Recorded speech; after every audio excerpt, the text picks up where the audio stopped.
Accident हो जाता है, उसमें आप वो मान सकते हैं कि चलो ठीक है भी, मतलब जो इच्छा थी, जो भगवान की इच्छा थी, जैसे हम कह देते हैं कि ऐसे हो गया वैसे हो गया, लेकिन 99% चांसेस मुझे ऐसा लगता है, मतलब जो हमारी एज होती है वो लंबी होती है। अब इसमें कुछ घटना घट गई, कुछ हो गया, तो उस घटना से भगवान का तो कोई लेना देना नहीं किसी तरह से। लेकिन हम अच्छा काम करें तो हम करें, बुरा काम करें तो भगवान करे। तो भगवान कोई बुरा काम करने के लिए रखा हुआ है हमने?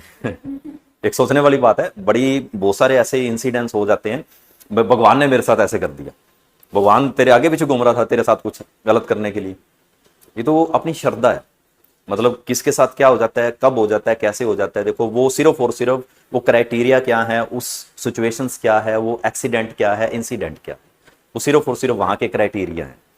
अब उसको हमने टैकल कैसे करना है, हैंडल कैसे करना है, वो हमारी समझ होती है, ना कि इसमें भगवान की समझ होती है। भगवान अपनी जगह है, भगवान सबके साथ है, सबका साथ देते हैं। वो अपनी इच्छा, मतलब इच्छा से, मतलब भगवान अपना साथ देते हैं। ये नहीं कि मतलब मैं कुछ बुरा काम कर रहा हूं तो भगवान मेरे साथ दे रहे हैं, मेरे साथ कुछ बुरा हो रहा है तो भगवान गलत कर रहे हैं, ऐसा कुछ नहीं होता। बाकी ठीक है, अपनी अपनी किस्मत, उस किस्मत के हिसाब से जैसा उनके साथ हुआ, भगवान उनकी आत्मा को शांति दे, ठीक है। और उनके लिए जरूर हम यही बोलना चाहेंगे कि मतलब किसी के साथ आगे से कोई ऐसा काम ना हो। तो जितनी भी हमारी मिलिट्री है या फोर्स है या जो गवर्नमेंट है, उनको इस सिचुएशंस के ऊपर काम करना चाहिए कि ऐसे ऐसे अगर इंसिडेंट्स होने लगे जो कि 100% सिक्योर माना जाता है अपने आप में, तो अगर वही अगर ब्लास्ट होने लग जाएंगे तो फिर लोग सफर करना वो हो जाएगा, बड़ा टिपिकल हो जाएगा इन चीजों के ऊपर। हाँ जी, ये 3 बार बोला जाता है, मतलब 1 टाइम या 2nd टाइम में यूज नहीं किया जाता। अगर 3 बार इसको यूज किया गया तो बोला जाएगा कि इमरजेंसी लैंडिंग है या इमरजेंसी प्रॉब्लम हो गई। तो मेडे मेडे मेडे 3 बार यूज किया जाता है। हाँ जी, तो ये था हमारा एक्टिव पैसिव के अंदर हमारे जो सिंपल सेंटेंस थे, जो टेंस के रिगार्डिंग जो सेंटेंस चेंज होने थे वो हमने कर लिए थे। उसके अलावा अब एक्टिव पैसिव के अंदर हमारे पास लेट के इंपेरेटिव और मॉडल्स टेंसेस। पहला है जैसे कि पैसिव टू टेंस, टेंस के रिगार्डिंग चेंज करना, मॉडल्स के रिगार्डिंग चेंज करना, लेट से चेंज करना, इंपेरेटिव सेंटेंस और इन्फिनिटिव सेंटेंस। ये 5 तरह के सेंटेंस हमारे पास होते हैं एक्टिव पैसिव के अंदर, लेकिन वो ये ज्यादा डीपली जाने की नीड नहीं है क्योंकि पेपर के अंदर 2 ही पूछे जाते हैं, या तो टेंसेस के रिगार्डिंग, मॉडल के रिगार्डिंग और लेट के रिगार्डिंग, ये ज्यादा कंफर्म किए जाते हैं। और टेंसेस और मॉडल के जो होते हैं वो तो हमने लगभग कर लिए हैं, फिर भी एक बार हम लेट वाले हैं उसकी रिवाइज करेंगे अच्छे से, इसके रूल रेगुलेशंस को पढ़ेंगे, उसकी चीजों को समझेंगे।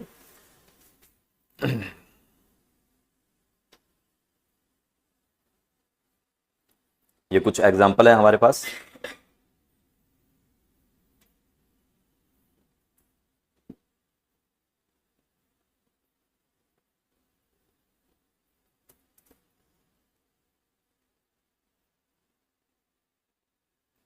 मॉडल्स के रिगार्डिंग, अगर मॉडल्स के रिगार्डिंग हमारे पास एक्टिव पैसिव आ जाते हैं तो उसको किस तरीके से चेंज करना है, वही बात है, चार्ट है, चार्ट को तो रिवाइज तो करना ही पड़ेगा। मतलब चार्ट को अगर याद कर लेंगे तो हमारे सारे सेंटेंस चेंज होने लग जाएंगे। अगर मॉडल्स के रिगार्डिंग अगर हम बात करें, जैसे एक्टिव के अंदर अगर मॉडल प्लस वर्ब की फर्स्ट फॉर्म आ रही है तो वो जो मॉडल है ना, वो मॉडल के साथ बी लग के वर्ब की थर्ड फॉर्म में चेंज हो जाएगा। मॉडल के साथ बी लगेगा, बी लगने के बाद वर्ब की थर्ड फॉर्म, तो थर्ड फॉर्म तो देखो परमानेंट है, मतलब एक्टिव टू पैसिव बनाने के लिए थर्ड फॉर्म 101% यूज की जाएगी। ये तो क्लियर है, मतलब चाहे कितना मर्जी हम वो कर लें, थर्ड फॉर्म तो आएगी ही आएगी। फिर उसके बाद अगर मॉडल के अंदर कहीं हैव आ रहा है तो हैव के साथ वही बीन लग जाएगा, has, have, had, been, verb की थर्ड फॉर्म। फिर उसके बाद हमारे पास इंपेरेटिव सेंटेंस होते हैं। इंपेरेटिव सेंटेंस कौन से होते हैं? ऑर्डर वाले होते हैं, कमांड वाले होते हैं, जिसको हम ऑर्डर बोलते हैं, कमांड बोलते हैं, एडवाइस बोलते हैं, रिक्वेस्ट बोलते हैं। जो इंपेरेटिव सेंटेंस होते हैं, इंपेरेटिव सेंटेंस ऑर्डर वाले, ऑर्डर का मतलब जैसे नॉर्मली मैंने बोला ओपन द डोर। अब ओपन द डोर अपने आप में रिक्वेस्ट भी हो सकती है, ओपन द डोर अपने आप में ऑर्डर भी हो सकता है, ओपन द डोर अपने आप में कमांड भी हो सकती है। ठीक है, अब जैसे मैं यहां पे हूं, मैं आपको बोल रहा हूं ओपन द डोर, तो ये आपके लिए क्या हो गया? ऑर्डर हो गया, या कमांड लगा लीजिए। ठीक है, रिक्वेस्ट तो नहीं हो सकती। आप आपस में बैठे हो, आज दूसरे को बोल रहे हो ओपन द डोर, तो वो क्या हो सकती है? रिक्वेस्ट भी हो सकती है। तो कहने का मतलब ऑर्डर, रिक्वेस्ट, सजेशन और कमांड वाले, जैसे ऑर्डर, रिक्वेस्ट, सजेशन या एडवाइस, और ये वाले जो वर्ड होते हैं ये इंपेरेटिव सेंटेंस कहलाते हैं। इंपेरेटिव सेंटेंस के अंदर लेट लगा के सेंटेंस को चेंज किया जाता है। जो लेट लगाकर इस सेंटेंस को चेंज करना है, लेट वर्ब की फॉर्म, फिर be third form, you are ordered to. इसको हम कैसे लिखेंगे, अभी सेंटेंस में चेंज करेंगे। लेट लगा के सेंटेंस को चेंज करना है। यू आर ऑर्डर्ड टू का मतलब है कि आपको ऑर्डर दिया जाता है। जैसे मैं आपको कह रहा हूं तो इसका मतलब ऑर्डर हो गया, यू आर ऑर्डर टू। अगर आपसे एडवाइस दी जाती है तो यू आर एडवाइस टू। आपसे रिक्वेस्ट की जाती है तो यू आर रिक्वेस्टिव टू। ठीक है, आपको सजेशन दिया जाता है तो यू आर सजेस्टिव टू, या यू शुड। सजेशन के लिए हम शुड का यूज कर देते हैं, तो इसलिए ये लेट वाले इंपेरेटिव सेंटेंस के अंदर इस तरह के अगर हमारे पास कुछ सेंटेंस आ जाते हैं तो इस चार्ट के अकॉर्डिंग वो चेंज होंगे। अब ये सारे हमारे पास जितने भी चार्ट बने हुए हैं 1 to 1 आगे सारे चार्ट बने हुए रूल के अकॉर्डिंग 1 to 1। मतलब जैसे मान लीजिए ये मॉडल प्लस वर्ब की फर्स्ट फॉर्म का यूज हो रहा है, तो ये वाला चार्ट बना हुआ है, ये चार्ट बना हुआ है, ये सारे चार्ट बने हुए, कोई इशू वाली बात नहीं। इसको 1 by 1 इसको चाहे उसको नोट डाउन करने की नीड नहीं है, ये सारे चार्ट आगे क्लियर है, 1 to 1 क्लियर है सर। एक बार हम देख लेते हैं, ये देखिए किसी तरह से भी अगर मॉडल के अंदर can, could, may, might, should, would, must, ought to और वर्ब की फर्स्ट फॉर्म आई है हमारे पास एक्टिव के अंदर, तो वो कैसे चेंज हो जाएगा, मॉडल लगा के बी और उसके बाद वर्ब की थर्ड फॉर्म, बाकी सेंटेंस वही सारा का सारा, मॉडल बी वर्ब की थर्ड फॉर्म। अगर इसमें अगर can, could, may, might, should, must, ought to, have आ गया, हैव के बाद मॉडल, मॉडल हैव, फिर बीन लगा के सेम टू सेम वही वर्ब की थर्ड फॉर्म। अब इसी के रिगार्डिंग हमारे पास ये सेंटेंस है, इसको हम चेंज करते हैं। एक एक सेंटेंस प्रॉपर वे में एक एक रूल्स के अकॉर्डिंग सारा का सारा क्लियर किया हुआ है। पहला सेंटेंस है हमारे पास, मैं एक बार इसी को बड़ा करता हूं।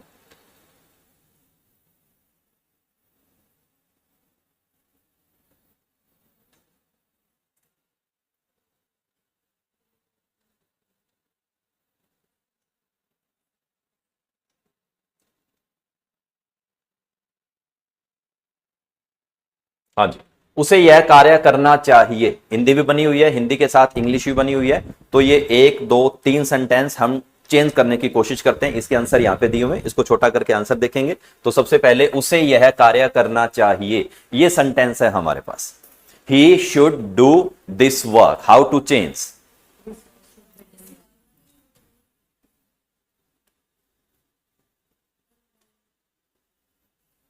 क्या हो सकता है, दिस वर्क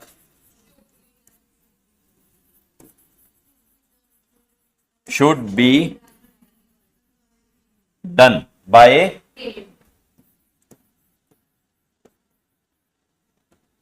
हाँ जी, he should do this work। हमारे पास सेंटेंस है, सब्जेक्ट आ गया, मॉडल आ गया और वर्ब की फर्स्ट फॉर्म आ गई। सब्जेक्ट, मॉडल, वर्ब की फर्स्ट फॉर्म और ऑब्जेक्ट, जिस ऑब्जेक्ट के ऊपर वो काम किया गया। अब हमने क्या करना है, अब दिस वर्क जो है वो सब्जेक्ट चेंज इनटू ऑब्जेक्ट, ये इधर में चला जाएगा और ये इधर चला जाएगा। तो ये सब्जेक्ट जो ऑब्जेक्ट है वो सब्जेक्ट के आगे अंदर आ गया, दिस वर्क। अब उसके बाद फिर वो मॉडल, मॉडल के बाद बी के बाद वर्ब की थर्ड फॉर्म, फिर उसके बाद बाय, फिर उसके बाद जो सब्जेक्ट है वो चेंज इनटू ऑब्जेक्ट। इस तरह से ये सेंटेंस चेंज हो रहा है। This work should be done by him, वह एक पुस्तक खरीद सकती है। She may purchase a book, a book may be purchased by her, very good. वह मेरी मदद कर सकता है, he could help me,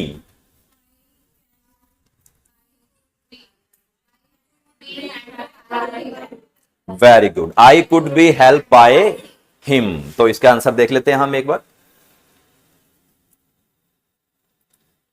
English can be written, English, अच्छा, this work should be done by him आ गया ना, this work should be done by him. A book may be purchased by her, I could be help by him. मतलब कि सिर्फ और सिर्फ model आया, अगर जैसे ही हमारे पास कोई मॉडल आ गया, मॉडल के बाद वर्ब की फर्स्ट फॉर्म दिखेगी, तो वो मॉडल, और मॉडल के बाद बी के बाद वर्ब की थर्ड फॉर्म, बाकी same to same as it is. एक वर्ड यूज किया जाता है परचेज, बाय और purchase. What is the difference between buy और परचेज?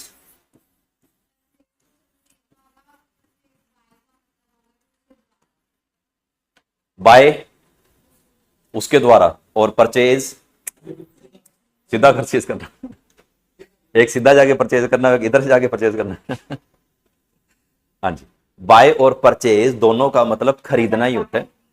BUY, बाय मतलब परचेज करना ही होता है, परचेज का मतलब ही खरीदना ही होता है, दोनों का मतलब खरीदना होता है। लेकिन कौन सा वर्ड कहां पर लगाया जाता है, क्योंकि इंग्लिश है, इंग्लिश में हर वर्ड का कोई ना कोई मीनिंग होगा, क्लियर है। जो बाय होता है वो चीप और सस्ती चीजें खरीदने के लिए लगाया जाता है। चीप और सस्ती का मतलब क्या?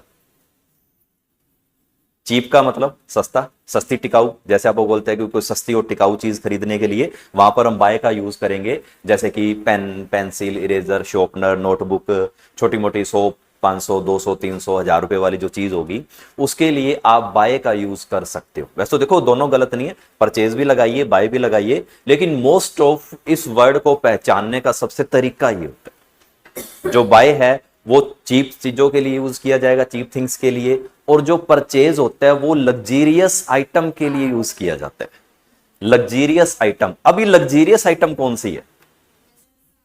जैसे कार, एसी, हवाई जहाज, तो वो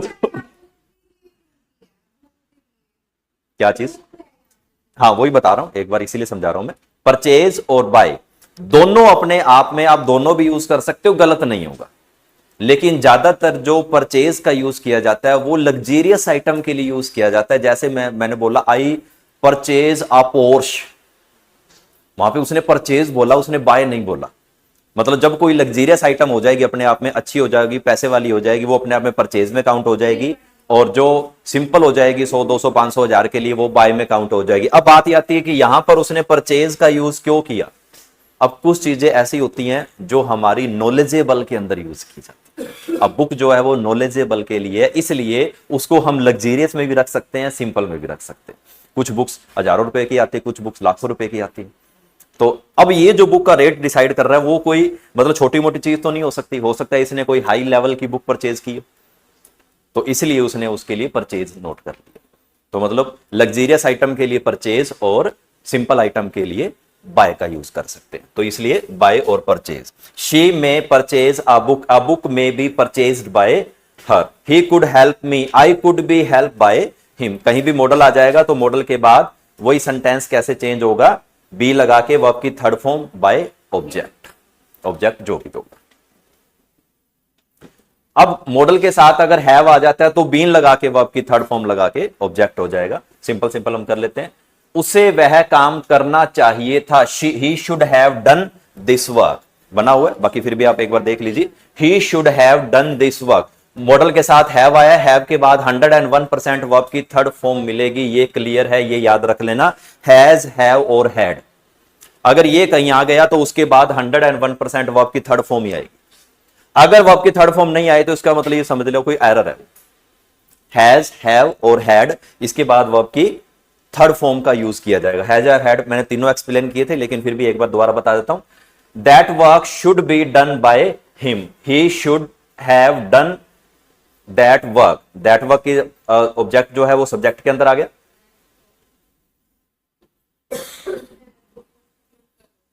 क्या हो गया?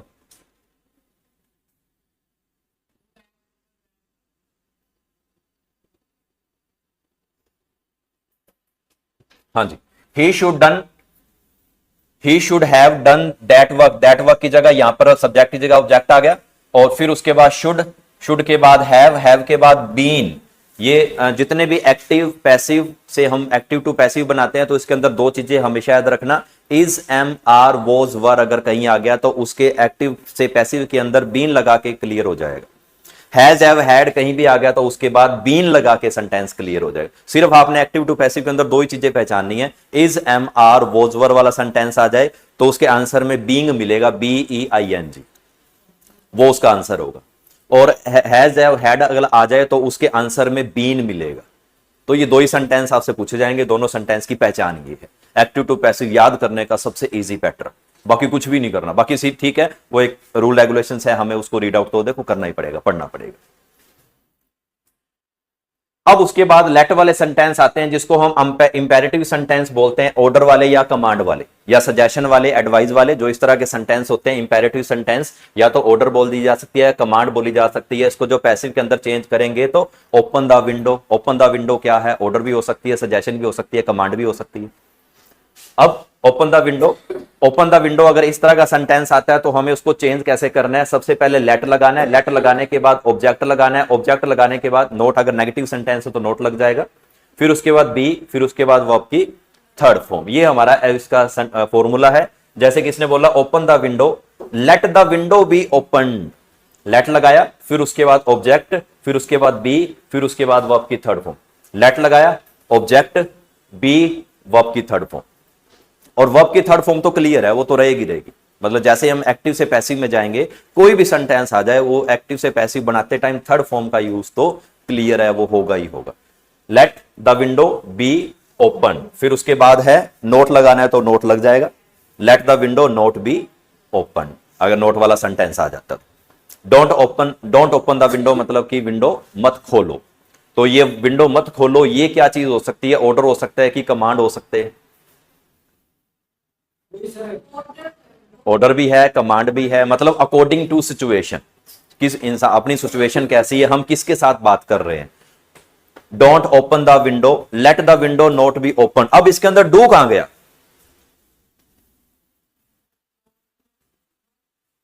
डू कहां गया?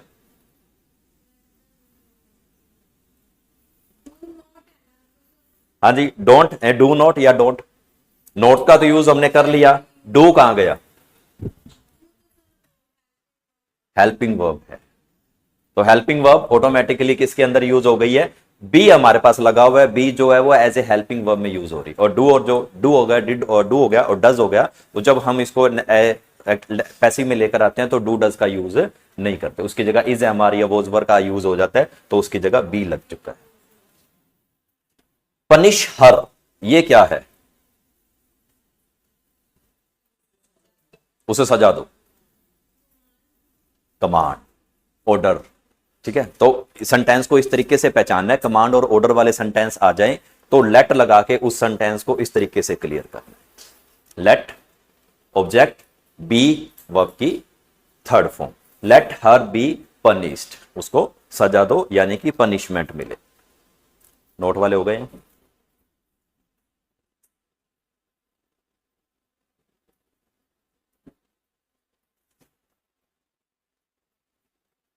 इंपेरेटिव सेंटेंस में रिक्वेस्ट या प्लीज या काइंडली वाले सेंटेंस, कहीं भी अगर रिक्वेस्ट की जा रही है, प्लीज बोला जा रहा है या काइंडली बोला जा रहा है कि काइंडली हेल्प मी, इस तरह से बोला जा रहा है, प्लीज हेल्प मी इस तरह से बोला जा रहा है, या मतलब कभी कभार यह कहते हैं कि प्लीज डोंट डिस्टर्ब मी। जब इस तरह से वर्ड यूज की जाती है कि हम किसी को रिक्वेस्ट कर रहे हैं, हम किसी के लिए प्लीज वर्ड यूज कर रहे हैं या काइंडली वर्ड यूज कर रहे हैं, तो वो सेंटेंस कैसे चेंज होंगे? कहीं भी आपको प्लीज या काइंडली वर्ड लिखा मिलता है तो यू आर रिक्वेस्टेड, काइंडली या प्लीज रिक्वेस्ट की बात कर रहे हैं, जो वो एक दूसरे से हम रिक्वेस्ट कर रहे हैं, तो रिक्वेस्ट कर रहे हैं तो ये सेंटेंस इस तरीके से चेंज होगा, यू आर रिक्वेस्टेड या यू आर सजेशंस, या यू आर मतलब जैसे इस तरह से हम किसी को बोल देते हैं सजेशन दे रहे हैं तो you are suggestion, you are advised, you are requested, इस तरह से हम इसको यूज करते हैं। तो कृपया मेरी मदद करो या करे, प्लीज हेल्प मी, प्लीज आ गया तो इसका मतलब ये क्या कर रहा है? रिक्वेस्ट कर रहा है ना, तो यू आर रिक्वेस्टेड। फिर वही सेम टू सेम टू लगा के हेल्प मी, हेल्प मी। अब इसको ध्यान से दें, प्लीज या काइंडली वर्ब की फर्स्ट फॉर्म, फिर उसके बाद ऑब्जेक्ट, वर्ब की फर्स्ट फॉर्म फिर ऑब्जेक्ट, कृपया मेरी मदद करें, please help me, please help me की जगह यू आर रिक्वेस्टेड। उसके बाद टू लगा के, और टू के बाद एक चीज और ध्यान दें, हमेशा वर्ब की, ये क्लियर है, कहीं भी आपने इसको टू लगा दिया, टू के बाद हमेशा 101% वर्ब की फर्स्ट फॉर्म ही आएगी, टू के बाद वर्ब की फर्स्ट फॉर्म ही आएगी। अगर यहां पे वर्ब की सेकंड फॉर्म आई, मिली या लगी हुई तो वो एरर है। टू के बाद you are requested to help me, अब ये जो टू होता है ये अपने आप में इंपेरेटिव सेंटेंस बन जाता है, क्योंकि इंपेरेटिव सेंटेंस ही होते हैं कि टू लगा के जो वर्ब की फर्स्ट फॉर्म का यूज किया जाता है। प्लीज डोंट डिस्टर्ब मी, तो ये रिक्वेस्ट कर रहा है, you are requested not to disturb me. मतलब सिंपल सिंपल सेंटेंस है, बस वही बात है, पेपर में आने तो सिंपल ही है, लेकिन कभी जो एक लेवल हो जाता है, जैसे इसका सीजीएल का लेवल हो जाता है या मतलब नेट का लेवल हो जाता है, उसके अंदर ये सेंटेंस 3 गुना हो जाते हैं। एस्टेट का लेवल है, एस्टेट के लेवल के अंदर सिंपल सिंपल सेंटेंस ही वो क्लियर करता है।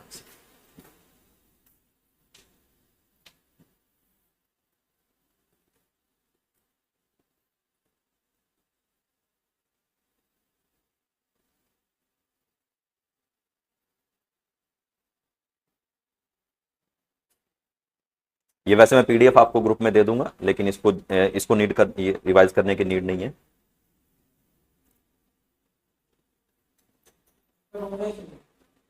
हाँ जी, ये वाले सेंटेंस इनको चेंज करना है। मुझे जाने दो, let me go, let me play, let me speak, जो हमने पीछे लेट वाले सेंटेंस किए हैं, ये सेंटेंस हमने चेंज करने हैं। हिंदी और इंग्लिश दोनों लिखा हुआ है, तो 3 मिनट का टाइम है। 1 2 3 4 5 6 7 8, 3 मिनट में ये सेंटेंस क्लियर कर।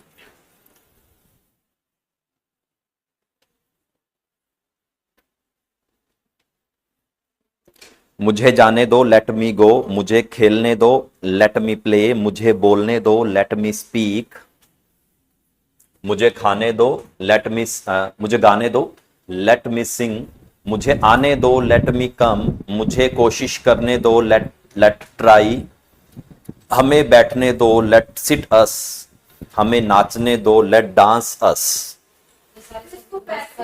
पैसिव में चेंज करना है, कोई 2-3 कर सकते हो।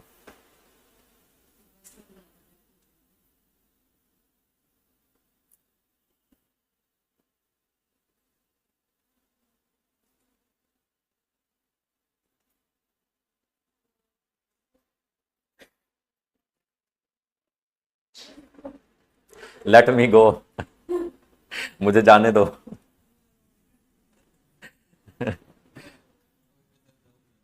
जाओ घर, जाओ घर। एक बार ऑनलाइन क्लास में किसी पूछा, सर जी थे बागड़ी बोल रहे हो गए? आप भी बता, बागड़ी बोल लेगा? हरियाणा में रहते हो तो ऑब्वियस सी बात है, बागड़ी तो कॉमन सी बात है ना। हरियाणा में हरियाणवी, बागड़ी और देश वाली, ये सारी लैंग्वेज चलती है। देश वाली लैंग्वेज मेरे को बहुत अच्छी लगती है, लठमार लैंग्वेज है ना, काफी अच्छी लैंग्वेज है। हाँ, इधर की तरफ है काफी।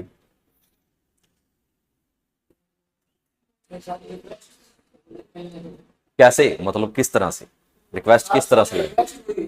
सारा रिक्वेस्ट वाला है, ठीक है, 1 मिनट रुको। लेट वाला सेंटेंस है ये, लेट वाला सेंटेंस कैसे चेंज होगा?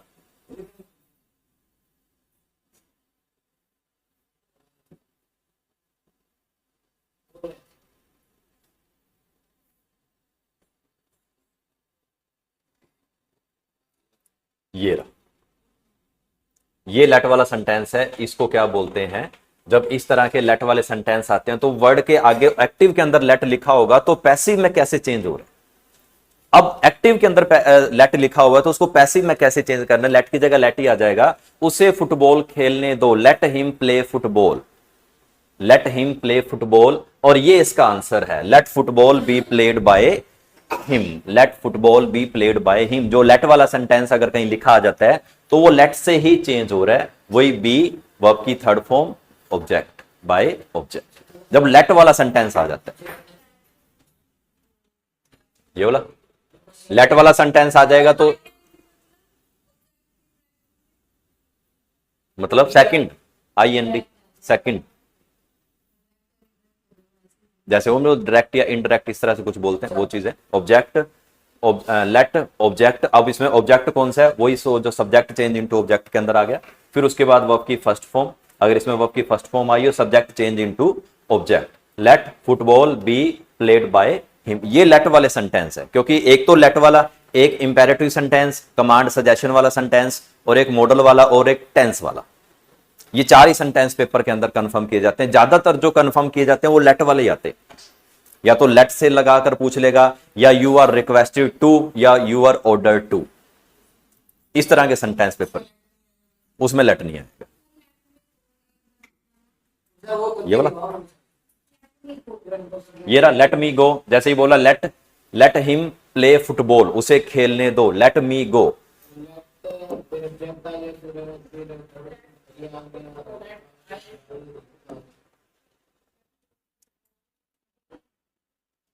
हाँ जी,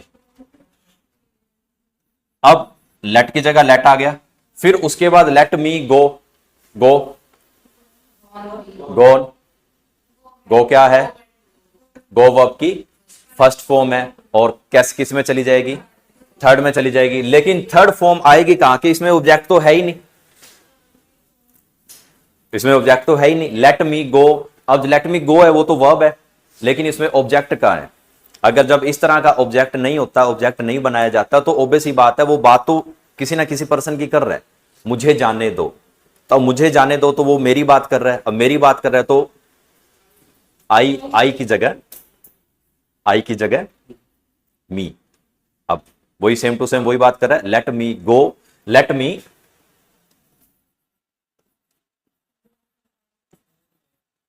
नहीं, late me go only.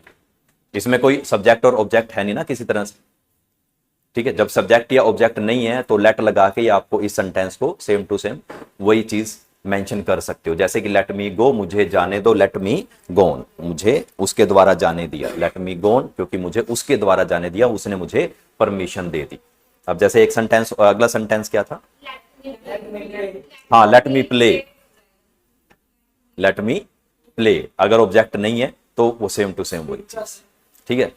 Speak, speak, spoke, spoken, हाँ जी, लेट मी स्पोकन, मुझे बोलने दो, कम, केम, कम, थर्ड फॉर्म आ जाएगी, सिट, सिट, सेट, सेट, हाँ जी, सिट, सेट, सेट,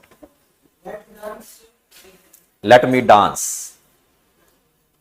यही होगा ना, लेट मी डांस। अब लेट वाले जो सेंटेंस अगर उसमें ऑब्जेक्ट नहीं आ रहा किसी तरीके से, तो आप सिंपल सीधा जैसे लेट मी स्पोकन, मुझे बोलने दो, आप सीधा वो बात बोल देते ना, तो लेट लगा के सेम टू सेम ऑब्जेक्ट, फिर उसके बाद वर्ब की थर्ड फॉर्म, इस तरह के लेट वाले सेंटेंस हो जाते हैं।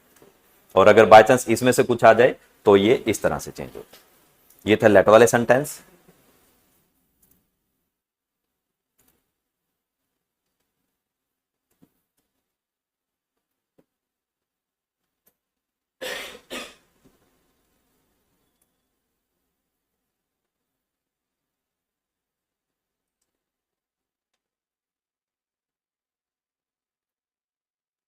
Why did you do this? अब कुछ है क्या एग्जाम्पल है 5-7 वो कर लेते हैं। Why did you do this? 3 option है हमारे पास, तीनों में से क्या आएगा,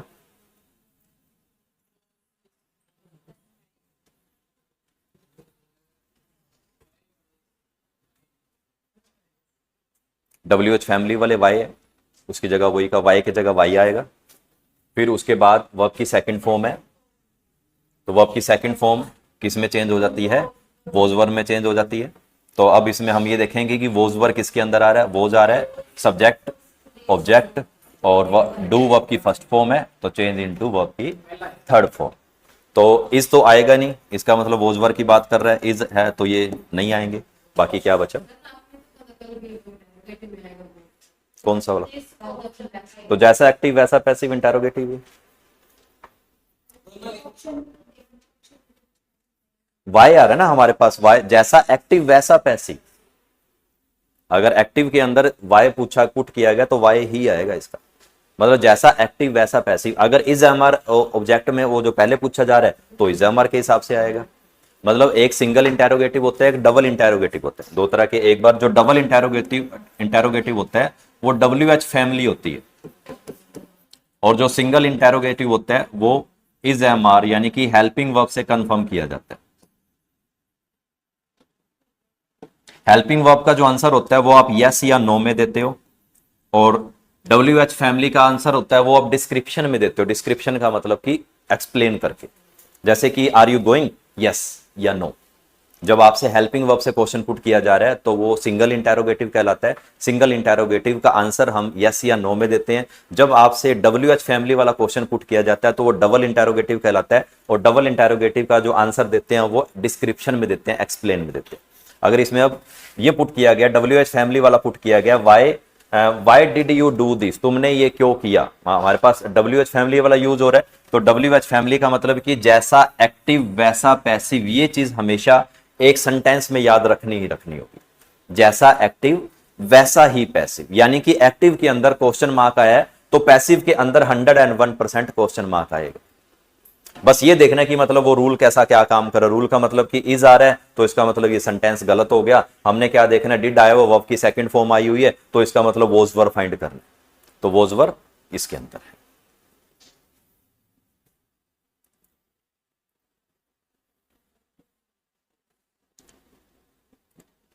Who had seen the elephant? Who had seen the elephant? Already had भी आया हुआ है, सीन भी आया हुआ है। हैज हैव हैड आ जाएगा तो उसमें हमने आंसर में बीन को फाइंड करना होगा, BEEN। अब बीन वाला देखना है, इसमें बीन वाला कोई आंसर है, दोनों में बीन वाला आंसर आ रहा है, तो इसका मतलब अब हमने ये देखना है कि दोनों में से कौन सा सही हो सकता है। वैसे तो दोनों ही सही लग रहे हैं, नहीं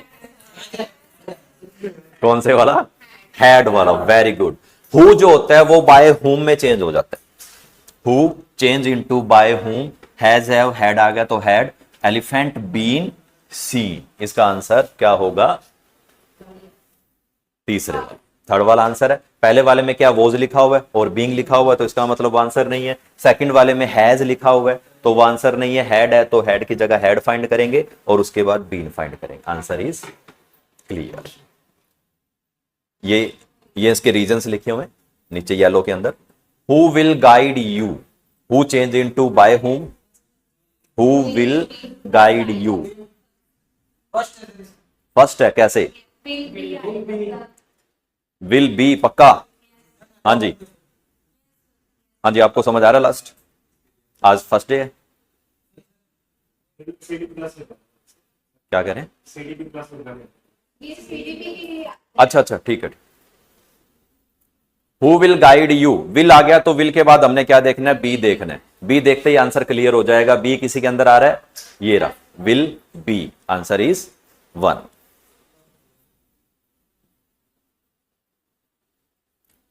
वाई वो शी स्टोल्ड,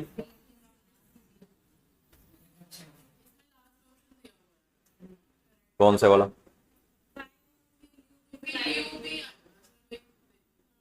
ये रहा, हु विल गाइड यू, अच्छा, future indefinite tense, interrogative sentence, active to who will be, who will work और ऑब्जेक्ट, फिर उसके बाद bye whom will object B, ठीक है, हाँ क्वेश्चन मार्क आ रहा है, ये रहा इंटरो, हाँ क्वेश्चन मार्क आ गया ना उसके अकॉर्डिंग, ठीक है। By whom will object be, verb की third form, will be guided. Why was she scolding you, scolding का मतलब होता है डांटना, डांट फटकार लगाना। Why was she scolding you, अब स्कोल्डिंग ING है, ING मतलब वाला बीन का वो बीइंग देखना है, बट वही है, हमने इसके साथ साथ हमने ये देखना है, वॉज आ गया, यू के साथ वर आता है, you, why are you being scolded by, why were you being scolded by her, और वाई हैव तो आएगा नहीं, हैज हैव नहीं आ रहा तो यानी कि आर भी नहीं आएगा और हैव भी नहीं आएगा, तो बचा हमारे पास क्या, वर वाला sentence. Why were you being scolded by her, answer देखते हैं इसका, B. Don't open the door, don't open the door, let the door not be open, very good, second वाला ये इसका। शट द डोर, सीधा ही आ गया shut the door, let the door be shut, shuted नहीं होगा, कई बार लेट, वो शटर को आप जो नीचे ऐसे कर देते हैं, शटर नहीं करते, जैसे डाउन कर देना या बंद कर देना या मंगल कर देना जैसे उस तरह बोलता है मंगल कर लेना, तो शटर को ऐसे शट फर्स्ट फॉर्म है, सेकंड ही शट और थर्ड ही शट, इसकी शट ही है, ईडी नहीं लगेगी इसके साथ, let shut the door, let the door be shut, do not open the door, ये उसका आ गया। Let not the door be open सही तो है।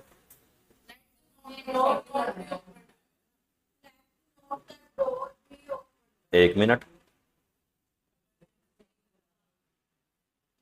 Do not open the door, let not the door be open सही तो है।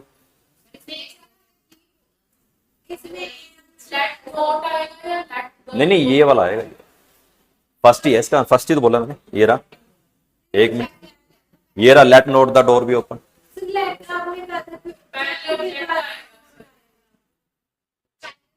इसका एक इसका आंसर देखिए, ये है हमारे पास question, do not open the door, यही है ना।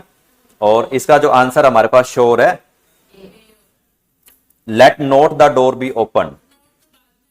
नोट बाद में आएगा, वो तो क्लियर है, नोट पहले नहीं आएगा इसके अंदर। इसमें दिखा रहा है डू नॉट, ये देखो एक्टिव के अंदर डू नॉट आ रहा है, वर्ब आ रहा है, और let not be door open, नहीं, ये हमारा आंसर यही है इसका। लेट की जो ये पोजीशन है ना, ये चीज ध्यान रखना, मतलब जो नोट है ना, वो फर्स्ट और सेकंड नंबर पे तो आ ही नहीं सकता, ये क्लियर है। अब थर्ड आ गया, थर्ड के बाद आ सकता है, मतलब पहले और दूसरे नंबर पे नोट आई नहीं, वो सिर्फ और सिर्फ उस पे आएगा, जैसे डू नोट, डिड नोट, वो भी क्वेश्चन के अंदर पुट होगा लेकिन आंसर के अंदर नहीं होगा, तो इसका आंसर हमारा ये वाला बनता है, पी वाला। हाँ जी, इसका आंसर बी आएगा। Had the doctor examine your year, had the doctor examine, अब हैड आ गया इसके अंदर, और फिर उसके बाद वर्ब की थर्ड फॉर्म आ गई, हमने सिर्फ हैड देखना है और उसके बाद बीइंग देखना है, बीन, बीन वाला सर्च करना है, been. Had your ear been examine by doctor, C, had your ear been examine by the doctor, the option is C. Do not make a noise, अब वही बात है, नोट वाला आ रहा है, दोनों के अंदर नोट यूज हो रहे हैं ना, तो आंसर अपने को दूसरा या तीसरा दिखाएगा इसमें आ गया ना, दूसरा या तीसरा आंसर दिखाएगा इसके अंदर, क्योंकि नोट जो है वो सेकंड पोजीशन पे आ ही नहीं सकता। लेट की और नोट की जो पोजीशन है वो तीसरे नंबर पे रहेगी। अब तीसरे नंबर पे अगर हमारे पास ये आ रहा है, तो answer is first. Let a noise not be made, open the window, let the window be open, let the window be open, waste your precious time, don't waste your precious time। अब तीनों ही आ रहे हैं इसके अंदर, ठीक है, लेकिन second वाला आंसर इसका क्यों दिखा रहा है, let not your precious time be wasted,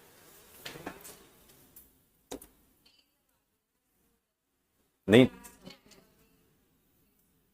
be wasted।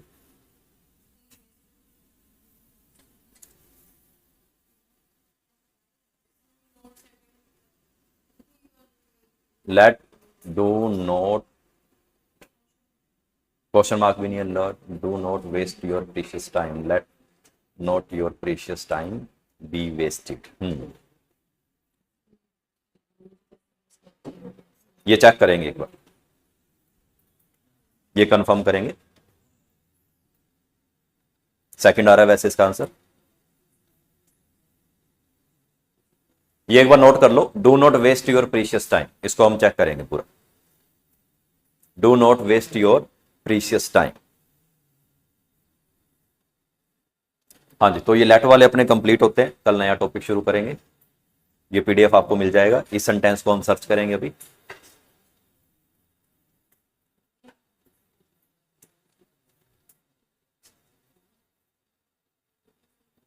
कुछ वर्ड मीनिंग कर लेते हैं।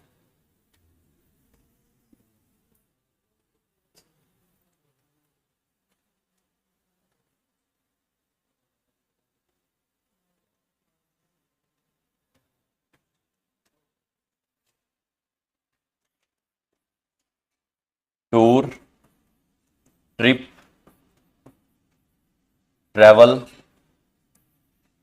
वॉक, वांडर, वेंडर, वंडर, हाँ जी, टूर और ट्रिप के अंदर क्या डिफरेंस होता है?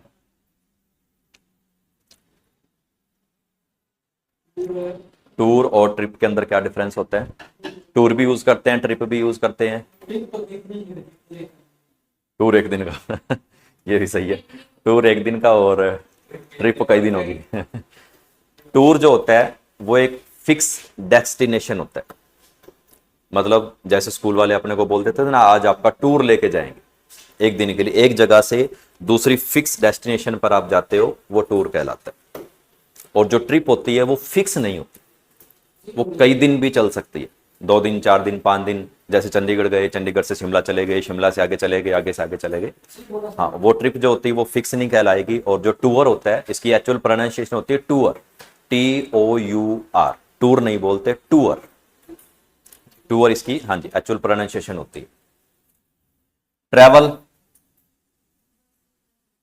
बस में जाना,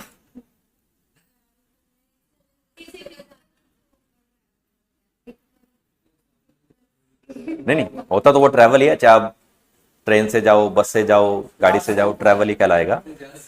हाँ जहां से जाओ प्लेस चेंज करना, ट्रैवलिंग करना, वेरी गुड, एक जगह से दूसरी जगह पे जाना, वो प्लेस चेंज करना कहलाता है, यानी कि ट्रैवलिंग करना कहलाता है। वॉक मतलब चलना। वांडर, वेंडर और वंडर, अब इसके अंदर क्या फर्क है? वांडर, वांडर का मतलब क्या होता है? वांडर घूमना फिरना, वांडर, जैसे कि हम सुन लेते हैं कि ये लड़के सारा दिन गलियों में घूमते रहते हैं, वैसे बोल देते ना, तो सारा दिन गलियों में घूमते रहते हैं, उसके लिए वांडरिंग, वांडरिंग करता, सारा दिन घूमते रहना। वेंडर कौन होते हैं? वेंडर, हाँ फेरी वाले, वेरी गुड, जो फेरी वाले होते हैं उनके लिए वेंडर वर्ड यूज किया जाता है। जैसे आप देखते हो गली के अंदर मोस्ट ऑफ कोई सब्जी बेचने आता है, कोई प्लास्टिक का सामान सेल करने आता है, कोई और सामान, जैसे घर की जो नेसेसरी का सामान होता है वो सारा गली मोहल्ले के अंदर अपने को मिल जाता है, सेल परचेज करने वाले जो आते हैं गली में, वो वेंडर कहलाते हैं, वेंडर। और वंडर, हैरान होना, हैरान पूर्वक। और वंडर से रिलेटेड जैसे मैंने एक वर्ड आपको दिया था, वो अब तक उसकी बोलना आया ये वाला वर्ड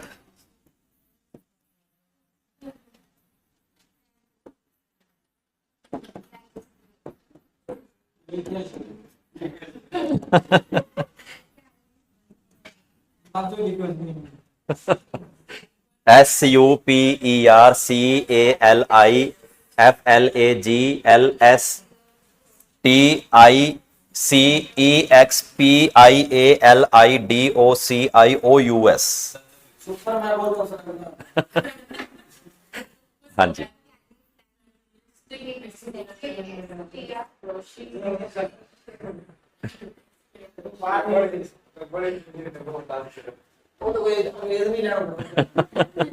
नहीं नहीं आप अंग्रेज बन जाओगे, कोई ऐसी बात नहीं है।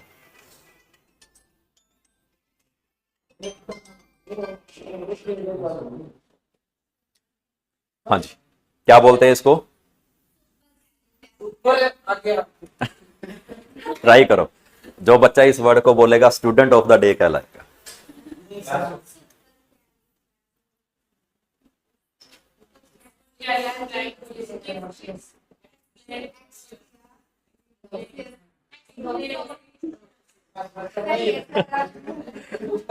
सुपर कैलिफ्लैगिस्टिक एक्सपियालिडोशियस, सुपर कैलिफ्लैगिस्टिक एक्सपियालिडोशियस, सुपर कैलिफ्लैगिस्टिक एक्सपियालिडोशियस, सुपर कैलिफ्लैगिस्टिक एक्सपियालिडोशियस तो ये था हमारा आज का वर्ड। इसका मीनिंग होता है फैंटास्टिक।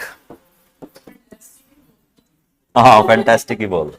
ये वर्ड यूज किया गया था 1964 में, एक अमेरिकन फिल्म बनी थी, उस अमेरिकन फिल्म के अंदर एक सिंगर था, उस सिंगर ने अपने उस गाने के अंदर इस वर्ड का यूज किया।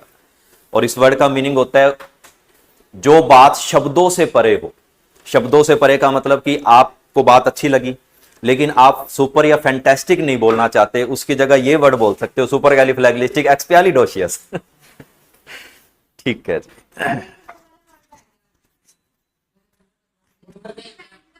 वेंडर, वेंडर का मतलब फेरी वाला,